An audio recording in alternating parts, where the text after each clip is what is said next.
Not now. Let he start. You can start. Okay, everybody's on. Already around 100 participants are there. Okay. Okay. First, let me welcome everybody and thanks to Business Standard for inviting. I'll just give a intro of the program and the formal welcome will be done by Kunal. Yeah.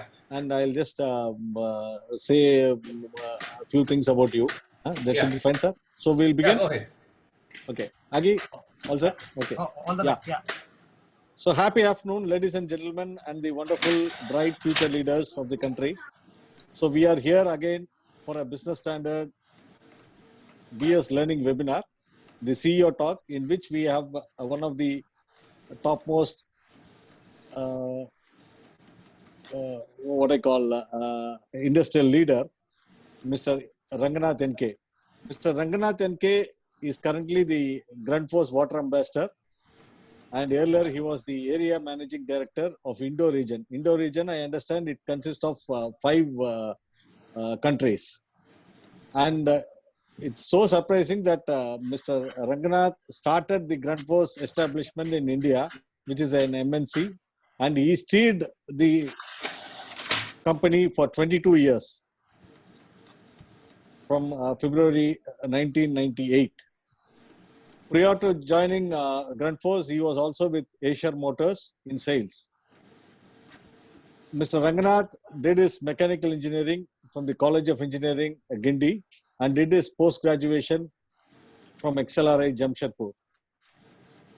Mr. Ranganath currently is a member of the CII National Committees on Manufacturing, Water, CSR, and Skill Development. He is also the member of the Executive Council of Indian Green Building Council, and he is also the past chairman of the CII Tamil Nadu Council. And he is also the past president and a very active member of the Madras Management Association. Currently, he is the co-chair of the CII National Committee on Water and the Southern Regional Chair for the Committee on Ease of Doing Business. When we were discussing about what topic he would like to talk, he chose a very topical topic. In the parlance of the journalists, we say the topical news. So what will be the job scenario, how the changes and challenges will happen after post-COVID. So over to Kunal, my colleague from Ahmedabad, to do the formal welcome. Sir, this program will have participation. We expect around 450 MBA students from across Gujarat. And after your talk, it will be a Q&A session. All the attendees are requested to put in your questions to Mr. Ranganath in the Q&A box, so that he will be able to answer. I'll also help him to with few questions. So over to Kunal.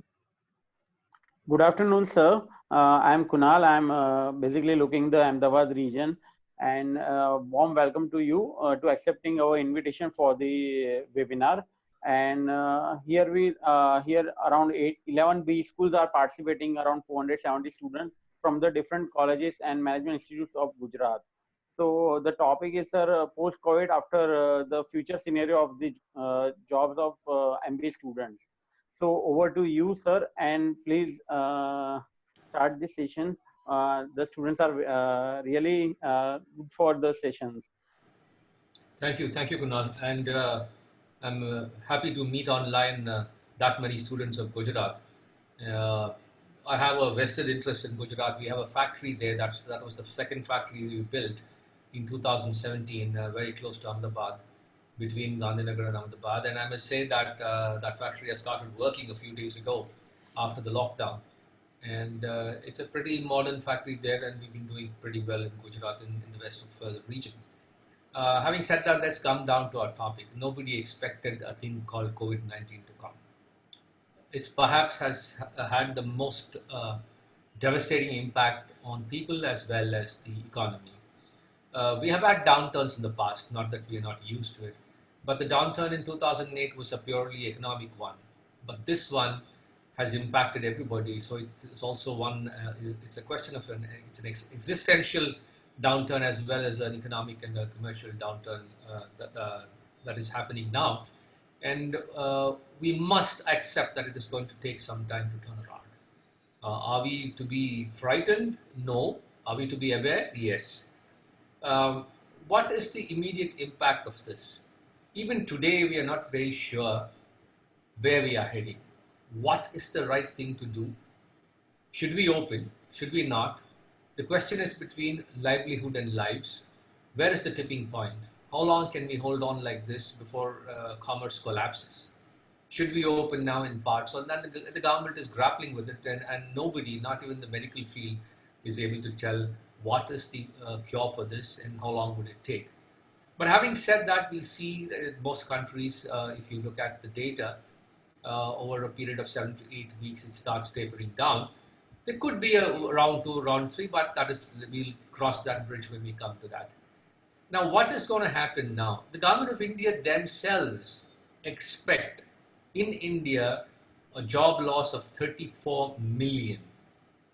34 million in our language is about 3.4 crores people will lose jobs. Perhaps a little more, too, will lose jobs. And most of these would be at the blue collar kind of jobs or the contract kind of employees or daily wage earners who have now moved, and some of them are still moving from the place of work to their hometowns. And that's a phenomenal impact. Basically, these people have no income and they live hand to mouth, which means they have no food. So this is the impact it's going to create. Now, is it going to leave the middle income people and the higher income bracket out? No. Everybody is going to get impacted in terms of his net worth or in terms of his wealth. But the question is, how can we be innovative enough to get back and claw back to a certain extent? We will never go back perhaps to what we were very quickly, but over a period of time, I'm sure there is enough in this world for all of us, even in jobs. But you people must be worrying. I don't know how many of you are in your final year of your management school. I'm sure one of the worries is, will I get a job? Yes, the jobs that are available today over the next 3 months are down, but we do expect things to change. But the jobs that are available, or that were available yesterday, are not the jobs that are going to be available tomorrow. There is going to be a specific change in the way we look at things.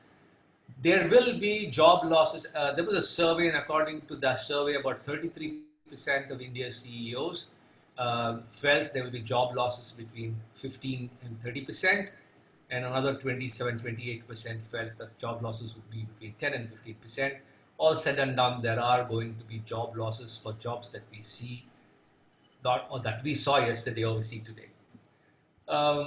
Even now, you can see when you read the papers, although the government says you cannot sack anybody, you cannot reduce their salaries, you cannot ask them to go on forced leave. Every day there are papers which say that people are being sacked, employees to go on indefinite leave without pay, slashing salaries, and some of the salaries at the top level have been slashed as much as 85%. Now, is that good or bad? Depends on where we are. From my point of view, if you are not financially stable or sustainable, then the company does not exist. So it may be better to reduce your salaries now temporarily to ensure there's enough cash for the company to survive, or whichever company or business that you're in, or your parents are in, or your siblings are in, to survive, so that there is another day for us to claw back and take the money that we lost. And that is very, very important that we do. Same logic, it is high time we start looking at how we open up jobs, how we open up workplaces in a very, very, what you call planned fashion, looking at the green and orange areas, and still ensure there is containment in the red areas, so that we gain out of the commerce that will start. Ordinary people will start getting salaries. People who are owners of business will start getting an income, and we start a positive spiral instead of what is happening today. Yes, we still have to deal with the galloping kind of disease that is moving very fast, but with the days going by and with people finding out better ways of curing it, we feel that we might be able to contain it with a lot of effort, and that means we have to cooperate with the government as people, We need to listen to what is happening and really sort of take it upon ourselves as our responsibility in the spheres of influence that we have or in the areas that we stay to ensure that we do the right thing. Otherwise, there will be no jobs and no businesses. Very, very important that we do. Now, to me, when I see this job scenario, there's a short-term scenario and a medium and long-term scenario. In the short-term scenario, I already said we're going to have job losses. But having said that, even in the short term, there are some jobs that are going to go up. For instance, healthcare, last mile delivery. Very few people will go to shops. Very few people will go to restaurants. You still need somebody to deliver your groceries, deliver your food. So all these will pick up. Healthcare will pick up. You need to be more thing. And soaps and hand sanitizers and masks, etc. We're not going to get out of wearing masks or cleaning our hands for the next 9 months to a year, because we are not sure how long this will last. So we need to be careful. So these are things that would go up. But like most job losses would be, as I said, like in the blue collar, both organized and unorganized sectors. There will be job losses in factories, in construction sites, in textiles, not so much maybe in apparel, but in textiles, in airlines and hospitality. All these will suffer due to a lack of demand. So if you look at what really we need to focus on to open up, to create jobs, there are some areas which are employing a lot of people. But in terms of prioritization, pharmaceuticals and food processing would automatically come up in mind. When we can still do rural areas where minerals and metals, basically, when you've been doing mining, you're very far away from people. So these kind of industries do employ a lot of people. So those can start. Apparels can start for export, because export markets cannot be very controlled in the way we open them. We should start. Agriculture, we need to feed this large nation, and we also need to ensure that farmers get their income, otherwise it becomes a huge social issue. So, and agriculture is in the rural areas where the spread is not so high.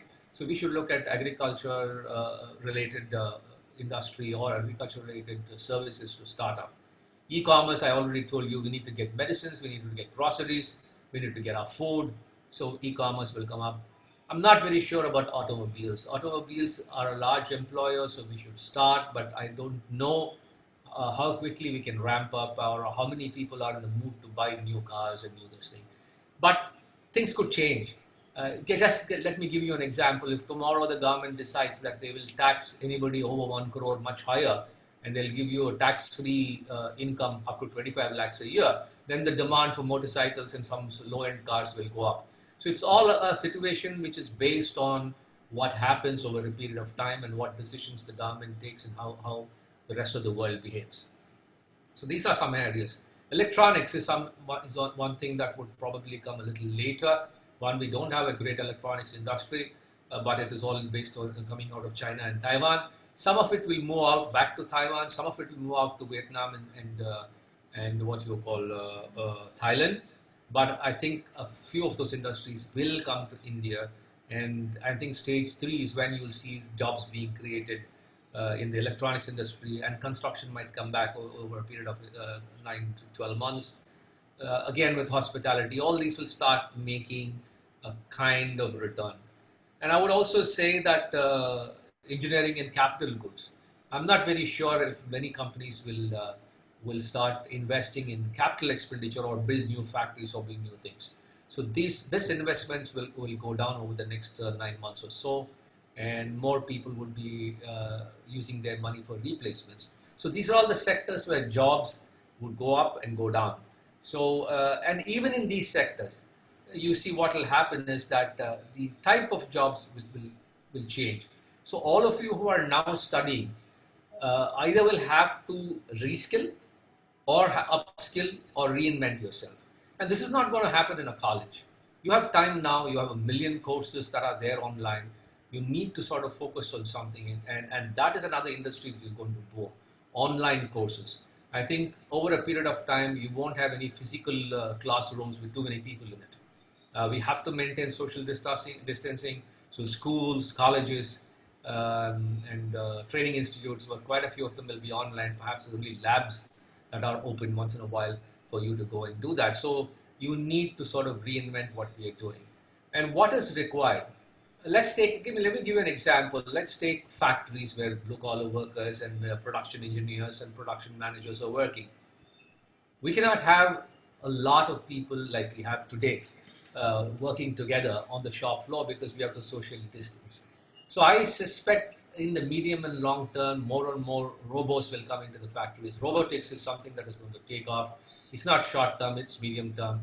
They will and long term. Robots are already becoming cheaper, and you will find that in factories where 400 people are working, not more than 40 will work.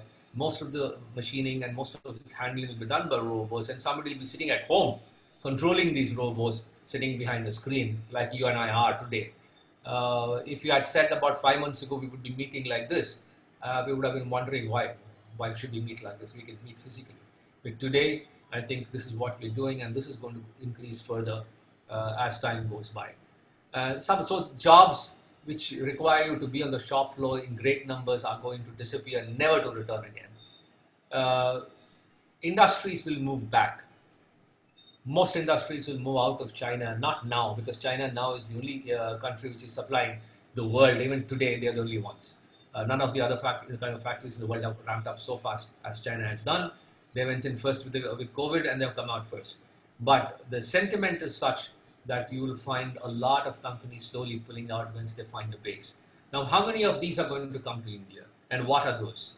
I'm sure IT, I'm sure some of the chemicals, pharma, and something more would come to India. Some manufacturing will come to India, and there, about 9 to 12 months from now, opportunities to get jobs will increase considerably, even though there is a downturn in the short term.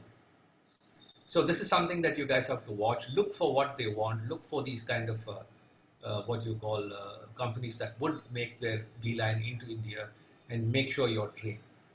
Another industry which is going to go up. In the past, you would pass your exams, you would join a company as a trainee, as a graduate engineer trainee or a management trainee. They would pay you money and make you a trainee for 6 months or 1 year where you learn on the job. No company in the future can afford that. They would expect you to get yourself trained, not pay you for it. Perhaps you have to pay for it and then get trained. And so the training industry will start really, really growing very fast. Online training and training, most of it is online, and most of it could be with simulators.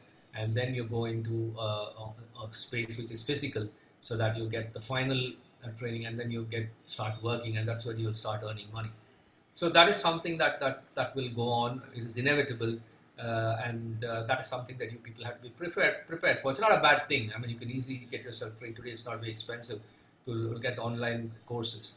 I know a lot of people, young ones I know, who are having these courses, working part-time, having these courses, and they have teams of 8 or 10. They work together, they collaborate together, they even do their projects together and meet very rarely once in a while. So that's one thing. So automation, because of social Yeah, like I said, automation. I'm sorry, my power problem is there at home, which is why I had the second one. So I think, are you able to hear me now? Yeah. We can hear you, sir. Hello? We can hear you, sir. Yes, sir. We can hear Hello? you. Yeah. Yes, we can hear you, sir. Hello. Hello. Not sure. We Hello? can hear you. Hello? We can hear you, Sir. sir. We can hear you. Hello. Yes, sir. We can hear you.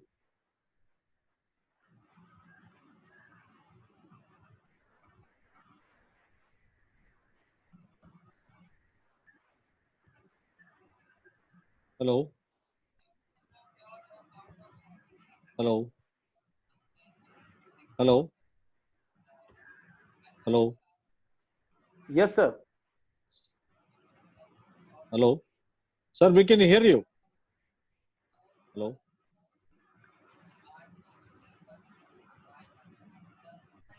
Yes, sir. We can hear you. Hello? Ah, okay, Yes, sir. fine. Yes, sir. Yeah. Which is We why can I hear. had the other unit on. Okay. Okay.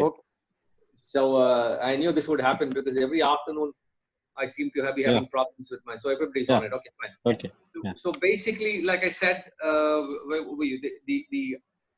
the issues would be in terms of social distancing, which means less people on the shop floor, like I was talking. So automation may become the panacea for all this. So a lot of industry where automation is required, and people are required for ensuring that we are able to automate most of our processes and move it forward.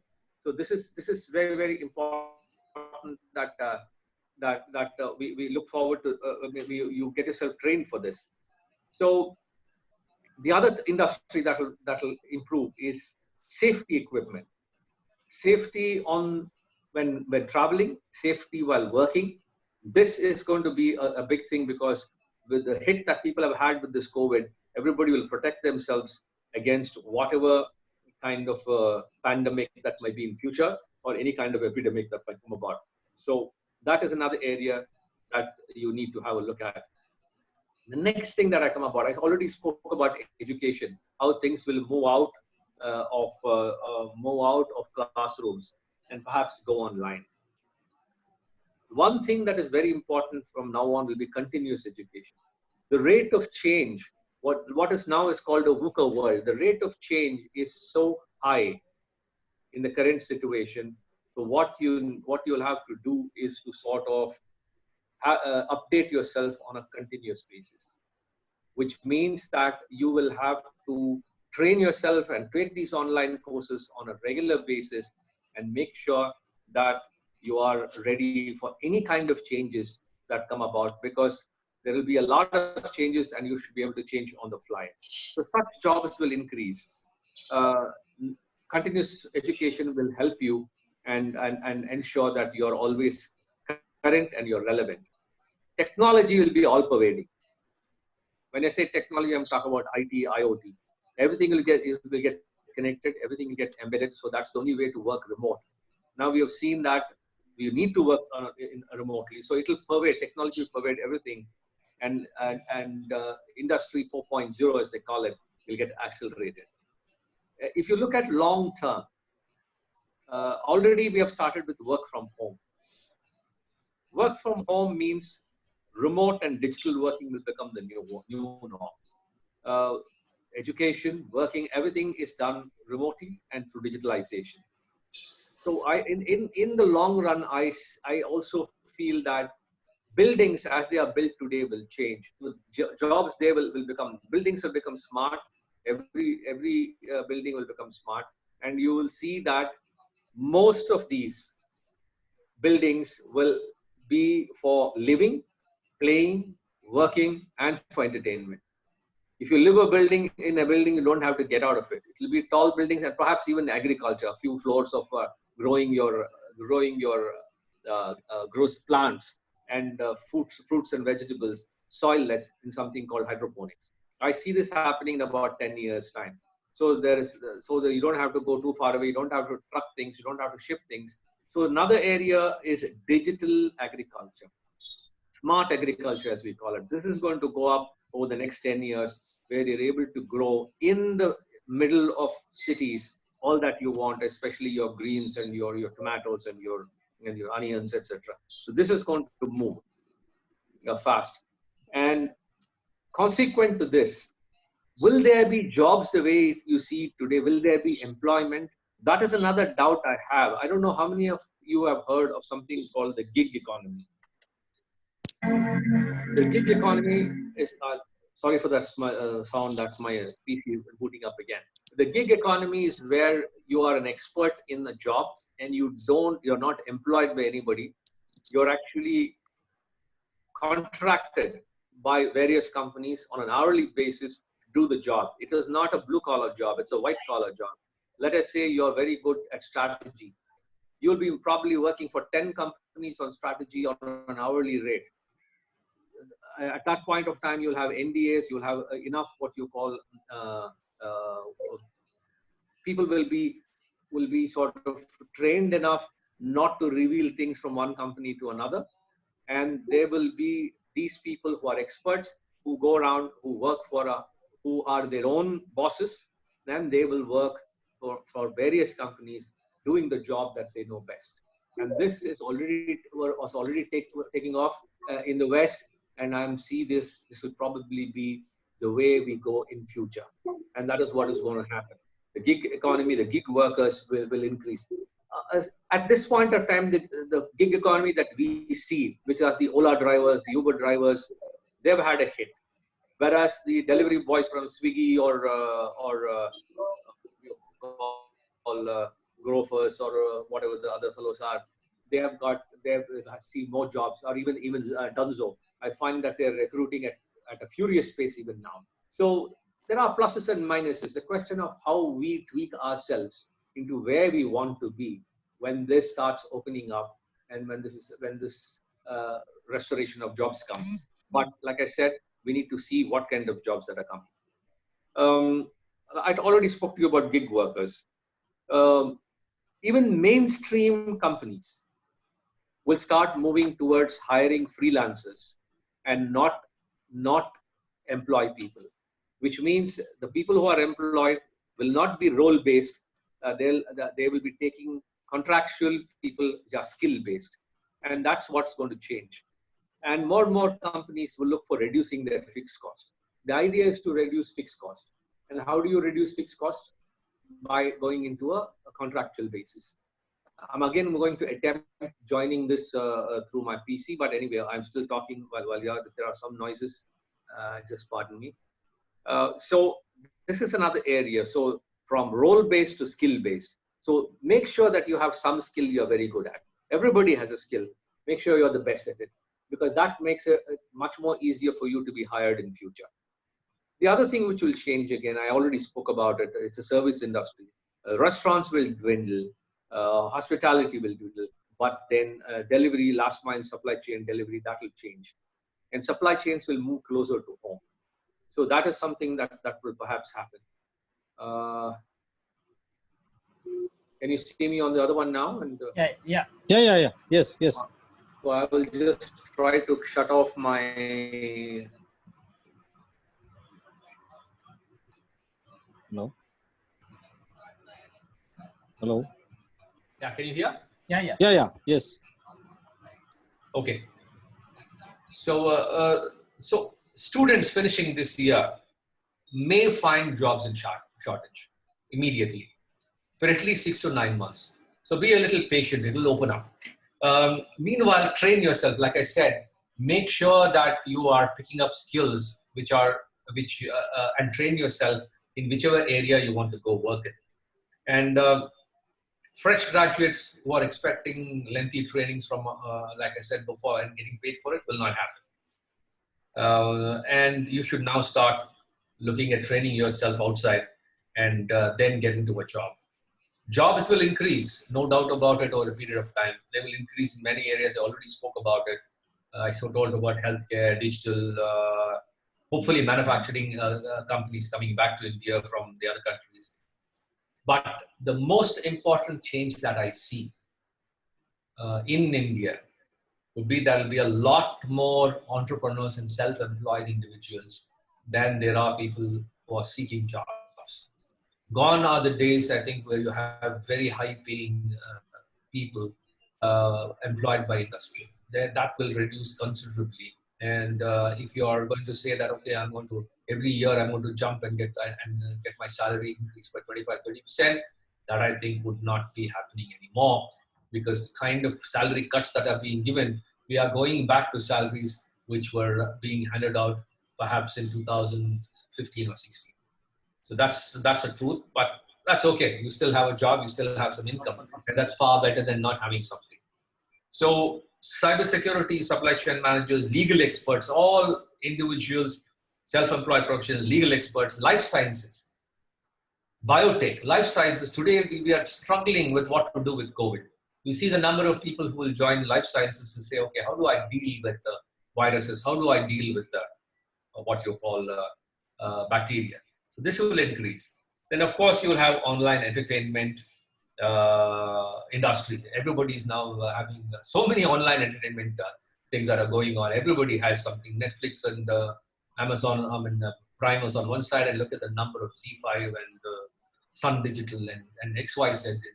I think there's a surfeit of these channels and individuals who are putting out on YouTube and also making money out of it. So online entertainment industry will go up. So these are the things that would go about. But it's about half an hour. I think I'll stop now because I can go on speaking. I'd rather look at what questions you guys have, and if you have enough time to answer some of these. Jairam, would somebody sort of coordinate these? Yes, sir. That would be Yes, perfect. sir. That would be perfect if you can put the questions. Sir, there is one question from a student. Yes. Why sometimes a very financial sound company is not able to stay in the market for a long time? Is there any particular reason? How do you see financial soundness? This is something that I see, that I tell people. I've always told people, top line is vanity, bottom line is reality, and cash flow. I mean, bottom line is what you call cash flow is reality. Bottom line is as basically a necessity. Top line is just vanity, bottom line is necessity, and cash flow is reality. If you're not able to manage your cash flow, how do you say a company is very strong? If you look at the company's P&L and balance sheet, you will find that they've made fantastic profits, but the net working capital that they've invested is very, very high, which means they have a lot of money in stock. They've not generated enough cash. They have a lot of money in receivables, and they've taken loans to sort of make sure that this is this, which means they're showing profits on money that you don't have and also paying taxes. I always look at how good the cash flows are, the positive cash flows for a company, and the the sales to cash time that it takes. If you look at that, if a company is strong there and it's able to foresee that, okay, there are times when the downturn comes, but I have enough cash position to burn, they survive much longer than companies which go just behind top line, borrow left, right, and center. And when there's one glitch, they start crumbling. And that's where the problem is. Most of us are over leveraged. Yeah. Okay. Sir, what is Grundfos doing in regards with the new norm? How is it coping up with the employees? Yeah. See, at Grundfos, we have always, when I started up the company, I ran my family business for 12 years. Before that, I ran my own business. From the age of 25 to 30, I ran my own business. I wanted to make all my mistakes when I was young. I lost all my money. Then I joined the family because the family was fighting each other. And they said, look, we need somebody to handle this. So I joined them, turned around a seed company, sold it, then did one more and handed it over. And then I became a professional joining Grundfos. But whatever I learned, it was not in the business schools. I came from XLRI, a pretty good school. I had slight work experience. But what I really learned in life was after that when I worked. And whatever I learned, we used it in Grundfos, which means that turnover per employee, whether you're a sweeper or a manager, that has to be something. I will not employ more people than a specific, if the turnover is lower. So at that point of when I started, we said we should do 1.5 crores per employee and 3 crores per sales employee. And we kept that. Cash flow was very, very vital. We said it's not top line that we chase cash flows, and we ensure that our receivables are never more than 30 days. And we have been able to manage to keep that down till now, till I left in April or March. I don't do any day-to-day work. I'm not responsible for P&L. I do help them out on a part-time basis. But till then, our receivables are only about 16 days. I don't want to do business if I can't get money. Why are we there to do business? Not to profiteer, but I need to get the money that I work for, because I need to pay my vendors. I need to pay my employees. So because of that, we've been able to be pretty strong. Our CAGR from the time I started till the time I left, over 20 years, the average for those 20 years growth was 27%. And financially, we're very strong. We had enough cash reserves. So what we decided with this new normal, everybody wants to kick out people or reduce the number of people. But we are already lean. We said, no, we will not take people out, nor will we reduce their salaries. Yes, we will postpone whatever they have to get in terms of increments. We will perhaps tweak some of the incentives for this year. We will remove some of the what you call expenses, fixed expenses that we are having. And we will find a way to save the money that is required and not send anybody out.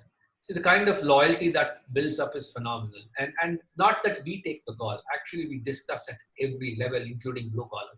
We bring them together in teams. I said, these are the options we have. You guys decide what we want to do. It's in a way very democratically done, so that there is a sense of belonging. I'm not saying that everybody can do that. Some very large companies with thousands and thousands of employees can't. But it's important that we take an empathetic view. Some companies cannot afford. They don't have the money. The great big companies who don't have good cash flows are now stuck. Even if they want to pay their people, they don't have the money. The only way they can do is to reduce their salaries. And some of them have done a good job that only the top bosses have taken a big reduction, anywhere between 35 and 85%, and have ensured that the people below are not that. So this is what we're doing. We still have to deal with it on a day-to-day basis. We don't know where COVID is going. We don't know how long we're going to be closed. In Chennai, we are closed. We have not been able to open. And we don't know how long we can keep our customers. So this is a situation that one faces. It's a day-to-day situation. And the ability, that one thing that I want to stress, your ability not to let yourself down in terms of your, what you call mental fortitude, and think through things calmly. You can't change circumstances, but how can you fall on your feet instead of falling on your head when things happen? That's something that you think through calmly. And what you can control, try to make an effort. What you can't control, just let it be. Don't kill yourself for it. Sir, there is two questions which is concerned to digital, so I'll merge both. Yes. In today's scenario, most of the companies need to focus or are focusing on digital rather than what they have been doing previously. How this will affect the MBA students in the upcoming job prospects, and what will be the future of digital marketing in agriculture and health care? Let me be a little brutal with you guys. I also came from a business school. Of course, I passed out 40 years ago. I find people coming out of most schools, I'm not calling everybody, lack certain abilities which are basic, which we learned after coming out of business school. And you guys perhaps don't have the luxury of going and getting trained somewhere as somebody paying you. So just be careful with what you have as your intrinsic qualities. There are a few qualities which you should have, which will help you whether you're from business school or not in any job. The quality to be calm in what you're doing and not get really excited. Equanimity in the approach is very important. The ability to listen. Very often we react before we listen. Ability to put yourself in the other person's shoes. Today, empathy gets you more things done than you. You can be very process oriented, but if somebody you sort of upset somebody, your job doesn't get done. Empathy is very vital. I'm not saying empathy is saying yes to everything. Your no should not be an egoistic no. It should be actually an informed no. Why am I telling no to this? Because I have this issue. If I tell you, no, I'm saying no because I'm your boss, you don't get anywhere. So it's important that ability to communicate. You may be the best person on earth. If you cannot communicate verbally and on paper what you have in your head, you're going to be left behind. How many times you can see people who are great communicators but who don't have too much stuff in their head still go forward, and people who are really brainy, unable to communicate, are left behind thinking. So it's not a very fair world. So it's very important that you develop these. Just because you're going through a business school, and especially if you've not worked and you've gone through a business school, it's a completely different environment when you get out of it. The best part of your life was, and my life, I always say that, was when I was studying, because I didn't have too many worries. I didn't have to deal with people.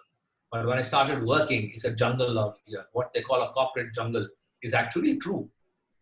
You will have elephants, tigers, lions, foxes, snakes, alligators. All of them, if you take people, you can put them in these boxes, and you have to deal with all of them.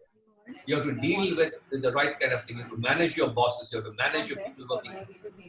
So it's important that you develop these. You have time now. Develop this. Get trained. Get a personal coach if you want, and then make sure that you have these abilities. In terms of what jobs you will get, If you have these abilities, if you have the decision making, I am now dealing with to give you a live example, my younger son, who's the only guy who's a non-MBA amongst IIMs and from various things in his job.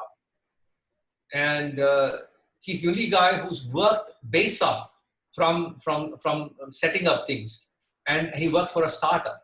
His decision-making capability is far, far, far higher than the MBAs who never worked for a startup. In a startup, you're everything. You have to take a call every minute.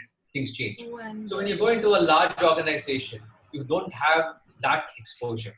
So get the exposure to take calls quickly, to look at things quickly, to convince people to go behind things and be very tenacious. Tenacious and pig-headedness, very vital for you. Don't be upsetting people, but don't let go very easily. And that's important. If you do that, you will get jobs, because ultimately, any job that you're in, other than the basic skill that I told you already, you pick up some skill and focus on your good skill, what you're good at. The rest of these that I told you will help you do your job, because ultimately it's 90% managing things and 10% using your skill effectively. Will remote work will be the future? Most things remote will be the future. There are certain things that you cannot do remotely. I don't think you can cut somebody's hair remotely, or like my beard, you can trim a beard remotely. I don't think the last mile delivery, you could use drones, but somebody has to pick it up and give it to you. Yes. So these service industries cannot be remotely. If you want to run a machine, yes, robots can run a machine, but somebody has to be there just to ensure that there is no breakdown. If there is a breakdown, somebody to attend. So there will be a few people there. So yes, it will go towards work from home and remote operation, but it'll take a little bit of time in India too. But I'm sure it'll go towards that, because nobody wants to face what we are facing today. So what will be the traits an employer will be looking post-COVID with a fresh MBA?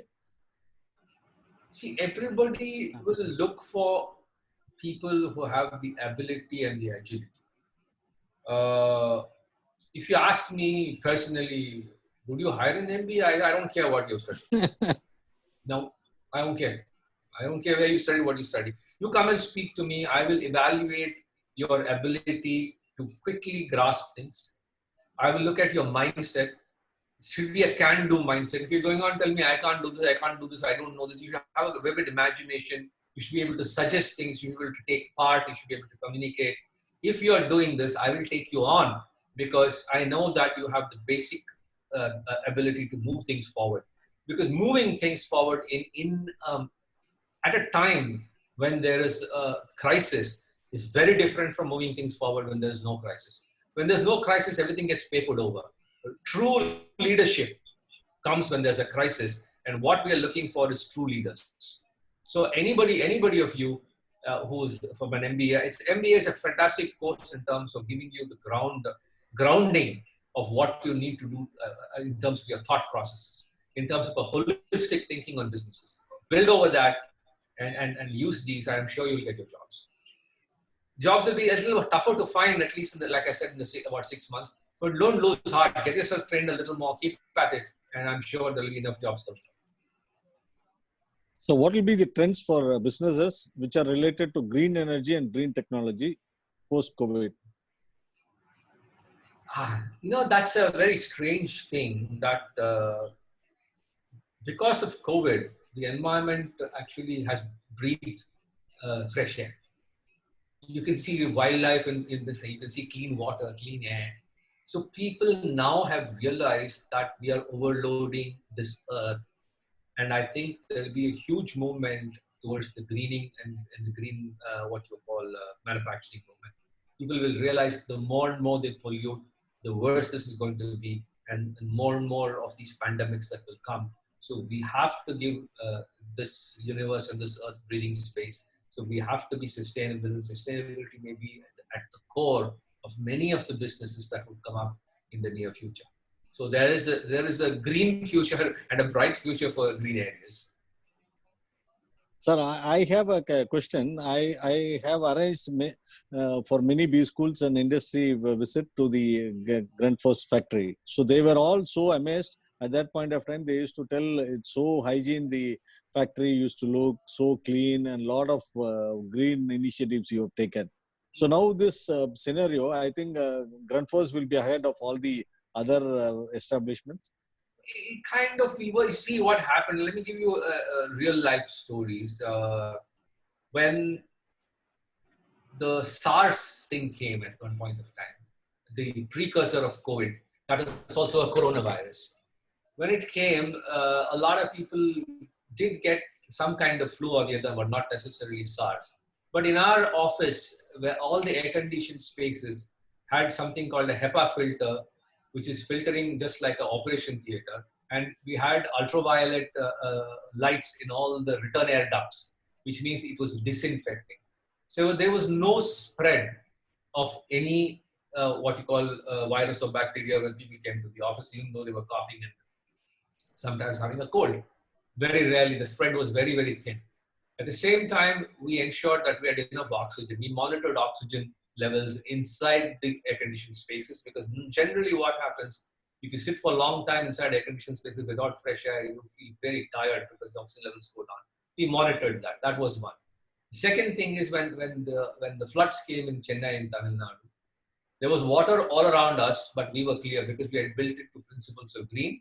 And not only did we give shelter to human beings, they were actually snakes. There were other animals inside our shop floor, and we let them live there for a few days before they disappeared. So it makes a difference when you sort of build towards green thing. And now a lot of people are realizing that that's what they need to do, and that's what probably will make a difference, because even though you spend a little money in the beginning, the health of your employees, the absenteeism reduces, and in the long run, you tend to gain. And it also depends on us. I've always said that the green movement doesn't build because of people like you and me, because we don't want to give anything more. We want everything cheap and best. If somebody's polluting, we don't mind as long as it is cheap.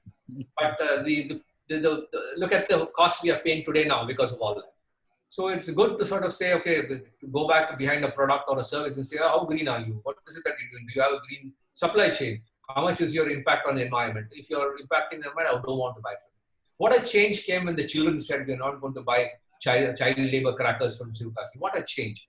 And children are a huge force to make changes. I'm sure changes will come. Okay, sir. Except the online courses, what more can we do as a student to beat the gloom in the job market after this current crisis? Keep your wits about yourself. Start getting some training. Don't get very disheartened. Everybody has something good about them. Start working on that, and look at working in teams, because everybody doesn't come with everything great. Very few do. So if you start working in teams, you should. We always sort of did that in our office. I have a strength, I have a weakness. My weakness is somebody else's strength. We should put those teams together, and you can see things start working. So the moment you know you have a certain kind of profile, there are people who will hire you for sure. But you work to your strength. Don't think that you want to go work there because XYZ job because it's going to pay you more, even though you may not like it or you may not be great at it. So first thing is this. So 6 months, dig in. Those that are lucky to get a job, very good, feel happy. Those that are not, dig in, the jobs will start coming. It's not going to disappear. More and more companies will come in. India, if like I said, there are some ifs and buts. Of course, the government also has a role to play in it. But generally, the feeling is that India will grow and perhaps grow at the fastest rate again, even compared to China by the 2021 end. I think give it about, for growth to come, give it about 12 months to 15 months, and we'll see the growth coming up again. So it's important that you do this. So will India become the new hub for attracting FDIs in the near future instead of China? And would that help in creating employment in India? It will certainly help. It also depends on how the government takes things forward.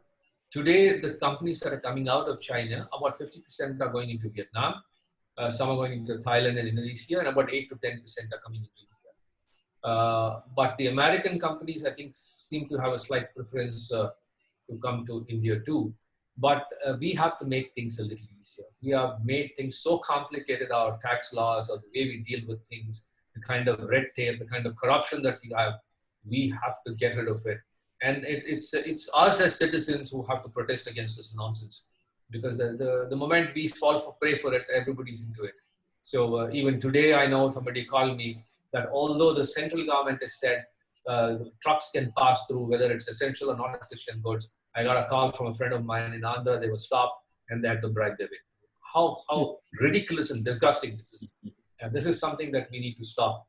But if we do that, I think India's got a very, I personally feel that the Indians are the brainiest set of people on the world, in the earth. But as we know in Hinduism, all plus and minuses come together. At least the people who follow Hindus know that, or people who follow Buddhists also know that.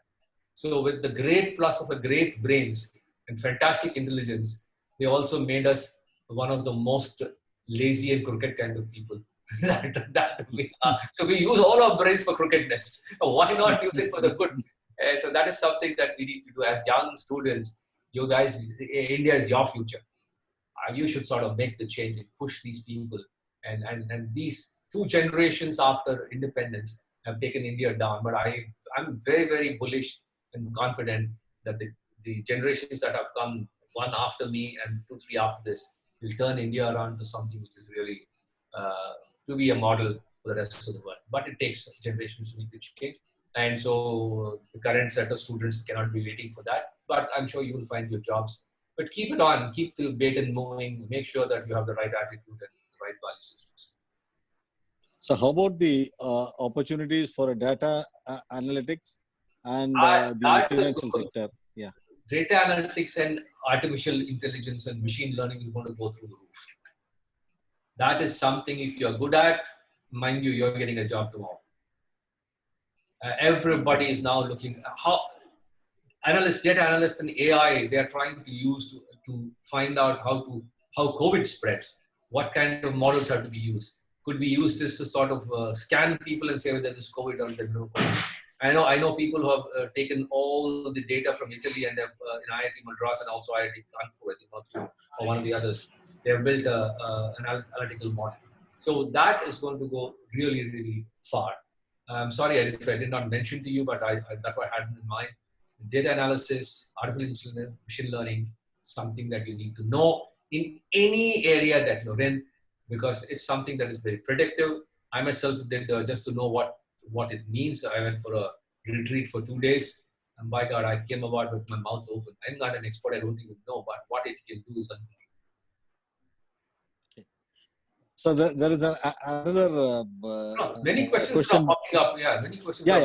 Yes. No, I think maybe we can complete with this. This question seems to be different. Having 2 years of experience in sales and marketing, and also keeping in mind the current situation, is it better to choose teaching field rather than any industry or market? If you like teaching, I mean, teaching should not be a fallback. You know, when we were young, teachers were passionate. Teaching was a profession, not a passion, not a profession. Today it's become a profession. So if you like it, go ahead. In fact, I have so many of my friends from business school and XLRI, 10 of them are the very well-known professors, starting from Stanford at one end to NYC on the other end. But they loved teaching. I did not want to teach, so I did not want to go into teaching. So why? If you might easily land a job in 2 years of experience because you can hit the road running. So if you don't, and if you like teaching, why not? But it should be your first choice only if you like it. It should not say, okay, let me not go there, let me try this, that why? I mean, if you have a passion, follow it, try it. Unless until you need to have that monthly income, so you need to start somewhere and then look for a job, then that's a different issue. Everybody has his own reasons. Sir, we'll have the last question. Can you just suggest some scopes in marketing sector in the job perspective, whether sales and marketing will regain its glory? Digital marketing, people who can sit in their homes and convince customers. You are not going to do physical calls anymore. You're not going into the market. You're not going to stay in hotels. You're not going to travel in airplanes. I don't see that in the next 6 months or so. And even after that, it will be small. But if you have the ability to sit like this, convince people using Zoom, using Skype, using Google Meets or Microsoft Teams, or whatever you have with you, if you are able to convince people, you will get a job very, very easily. That is one thing. Digital marketing is another thing. Call centers where it's not the typical call center. It's an in-house call centers where everybody goes online rather than going physical. That is another thing. If you're technically oriented, having a backup for technically convincing people and giving them advice to customers, which will be backed up by the salespeople, that's another area which will go up. E-commerce businesses, data analysis for e-commerce, that will go up. Managing of e-commerce businesses, that will go up. The gig economy kind of thing, basically, I said, it will come back. People who are their own entrepreneurs or professionals who will work for 3-4 companies, that will go up. So you have opportunities for sure. Health sector, what to do with that? How do you deliver? How do you get health products? How do you deliver health products? How do you make sure that your supply chain? That's very important. Logistics, last mile logistics, especially, very all these will have more and more people needed. And anybody in automation, if you're good, if you're good in automation, you can SCADA systems, you can plan things, you can look at how to sort of thing, and can get together with some code writers. You'll have a good future as of now. Now the HR guys are concerned. Will there be any changes happening in our sector? I already see that companies which had hired HR guys on what you call contract have let them go, especially if you're in recruitment. But if you're a HR guy in organizational building and so the transformational part of HR, then you will be in demand, because everybody's feeling down. I mean, whoever it is, whether you are the managing director or whether you are the worker on the shop floor or the sweeper, thing, they are down mentally. They don't know how to handle this. Then we're being cooped up in our own homes. So people who have that bent of mind, where they're able to work along with people and get them sort of moving, transform their thinking, those jobs will go up certainly, without a doubt. Training, that will go up. If you are managing training, if you are sort of managing people to sort of work together, then employee engagement, that will go up. Although the number, and mind you, employee engagement is no more physical. You have to start engaging them online. So there are certain things that will go up, yes. Sir, lastly, few of them are asking whether you can suggest any online courses so that they can build their skills. There are plenty. There are free courses which is put up by IITs. You can just go Google them. And there are courses by Coursera, Iversity, all these guys, which is pretty good. And they are not expensive. Some of them are free. Some of them are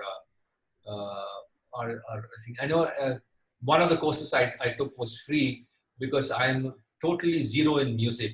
And I said, if I have to get my other part of the brain to work, can I try to sort of plonk on a piano? I don't make music, I make noise. But then it opens up circuits in your brain, which was never used. So in that way, if your right brain try to do things that which the left brain is sort of excited. If your left brain, then try to do something so that you have the entire thing is for your well-being. And that is one part of it. So if you're looking at training yourself in what you're good, I would say you go to Iversity or Coursera, or even Stanford has a lot of these things, a lot of universities. Just Google them, you'll get plenty. There's no dearth of it. And now a lot of Indian companies are also putting out a lot of courses on what they call MOOC, Massive Open Online Courses book. And a lot of IITs IIMs have some papers out there. IIMs themselves are running a few courses. My son is doing one on data analytics, which is run by Great Lakes. And I said, how's it going? He says, it's very intense. Every day I have to spend 2-3 hours, and on the weekend he has to do Saturday, Sunday, about 7-8 hours with practical work. He says, I'm working, but this is what since he was stuck at home, he said, I need to do something. So he says it's pretty good. And like this, there are many. Please go ahead and anyway, there is a what you call a know-it-all thing on the computer called Google. Okay. It may be fact, it may be lies, but it gives you answers. Google doctor. Yeah. Sir, any tips for those MBA students who are doing international business? That's a tough one. Getting jobs now and trying to go to another place is not very easy, but there are many companies who are export oriented. Just focus on them. Export is a little different from the normal sales. I would say that in terms of cash flow, it is better and easier. But in terms of documentation, in terms of dealing with customers, it's a little different. Each country has a different ethos and a different kind of practice. For instance, I work for a Danish company, and then in Denmark, they're more straight in their talk. Because Indians, we never say no. We'll say maybe yes, because we think saying no is an insult. And we will never say we can't do it. Because we will see, let me try, blah, blah. And when you say that to a Danish, he thinks you do it. And then I have to interpret them and say, no, that is a no. So we need to be very clear how to deal with each of these, because it's customized communication. You look at whom you're dealing with. So it's a job that would be there. There are jobs there, but you have to look for companies which are predominantly exporting and try to get yourself fitted out there. Everywhere that's a sad situation, that there is a demand for people and there is a dearth of the skill that needs to be matched. And there are many people looking out for jobs. So just keep your eyes out onto how you can match your skills.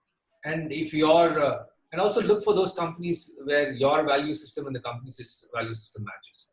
Then you don't have an issue. You don't have to live two lives, one for you, one for the company. Makes life a little easier. And if you do that, you'll do well in most places. Thank you, sir. The questions have been extensive and some exhaustive also. So I think there is one question that is popping up. How to know what is your strength if you don't? Yeah. I like that question. Yeah. Whatever, so you can choose. Yeah. No. Whatever angers you when somebody criticizes you, that is not your strength. So you will suddenly start coming, why am I getting angry if somebody is saying this? So start looking at it. If you are married, ask your wife. They will tell you everything about or your husband. They'll tell you everything that is wrong with you. So, but then the best thing is to have a team of peers and talk, or have a mentor and talk. Sometimes you don't see what strengths and weaknesses you have. The others can see it. It's typically what they call in business school a Johari window or something. I think I'm saying it right. I saw this 40 years ago, but I don't know if it is still there. Knowns and unknowns to you and to others. Just look at that, and you work. You have to work on everything. Nothing comes very easily. You have to put in some work and say, okay, I am going to be changing myself to do this. You can't change your intrinsic, innate nature, but you can overcome that, your weaknesses, by being aware of it and saying, okay, I'm strengthening this, I'm training myself to ensure that I don't go this way. So you would like to take any questions? If you have the time, I don't know how much time we have, but yeah. But there are so many of these. Yeah. There's somebody asking about the finance sector too, as nowadays it's the most affected area, shares and banking. Yeah, the finance sector there is going to be in a bit of a trouble. We can never predict what happens to the stock market, so investment bankers, etc. But having said that, I think the startup space is going to boom. There will be more and more people who start up their own businesses. So if you are joining somebody who's looking at as a private equity or angel fund financing or these kind of areas, I think there'll be enough jobs coming up. And even in terms of NBFCs, they need more people to ensure that they steady things. The right people. So some may lose jobs, some may get jobs, depends on if you're the right person. So the finance sector is not going to go away. It's very important. banks have to survive, banks have to do this thing. I don't know if there are going to be job losses in banks, but at least non-performing things would move out, I think, at least in the private banks. Public sector banks, they have their own way of doing things. I can't comment on that. Then there is them in this situation doing the doing MBA, is it? Or, Yeah. or Yeah. although they Yeah. have already done their MBA. no, they have been doing MBA now. Look, any education done with seriousness is going to help. Seriousness doesn't mean that you have big marks, but seriously understanding and learning what you're doing will always help. Because learning, like I said, is a continuous process. You learn from everybody. You learn from what people do and what they don't do. Because every time you're setting an example, and your brain is subconsciously picking this up. So I would say it's a good process of bringing in certain amount of process orientation in a person's brain. And allowing it. An engineer is phenomenally process oriented. So it's, an MBA for an engineer is a way of breaking that down and making think a little more holistically and not from A to B, but look at A to Z as a picture and pick up the right cues from. So thanks a lot, sir. Now over to Kunal for the formal vote of thanks. We can. You have anything to say, sir? No, nothing. I Yeah. unfortunately could not see all this 110 or 115 people. Yeah. But it's nice for me. Let me tell you guys, the young guys, I always have 2 or 3 trainees report to me because I feel that by the age of 30, all brains become sort of fuddy-duddies. To me, my battery rechargers are the young people who do not have experience as a yoke around their neck. They are not afraid. Don't be afraid to make mistakes. Be afraid to repeat mistakes. So these are the people who really charge my batteries because of diverse thinking. So think out of the box.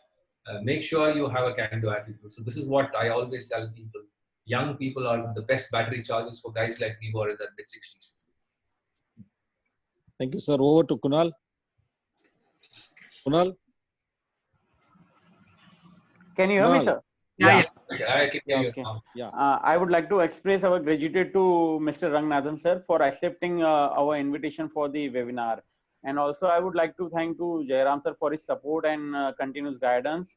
And I'm happy to express vote of thanks to all the B School students and faculty members who have made this webinar as a grand success. So thank you, all of you. Yeah, Thank you, sir. Thank you, Over to Rangnath, sir. Jairam, sir. Yeah, thank you.